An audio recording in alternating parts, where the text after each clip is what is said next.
हे hi everyone, welcome to my channel. आज ना मी एका सुंदर मंदिराला जाणार आहे। चला तुम्ही पण माझ्यासोबत।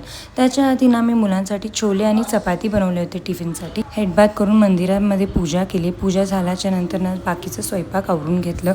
स्वयंपाक मला करायचं होतं। आधी मी माझ्या सासूबाईंना म्हणत होते एखाद भाजी करूया त्या, पण आता मला सवय पडली 2 ते 3 भाज्या जेवायची। स्वयंपाक पण झालं, नैवेद्य पण दाखवून झालं, मग परी आली। आजकाल परीचा आवडता छंद आहे मला इरिटेट करण्याचा। माझा केसांचा तर ना चिडियाघर झाला होता, आधी ते सॉर्ट आउट करून घेतले। मंदिराला मला इव्हिनिंगला जायचं होतं, साधारणतः 5-5:30 वाजले होते।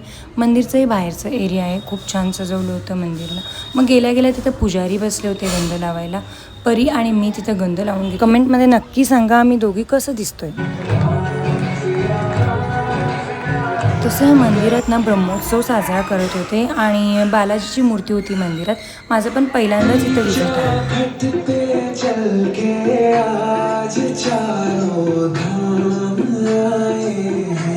आपलं घर, घरातलं काम, भांडी धुणं, स्वयंपाक हे रोजचं आहे, पण आपल्यासाठी स्वतःसाठी सुद्धा ना आपल्याला वेळ काढायला पाहिजे आणि असं कुठेतरी जायला पाहिजे। माझी फ्रेंड मला सजेस्ट केली होती या मंदिरात येण्यासाठी, ती सुद्धा आली होती।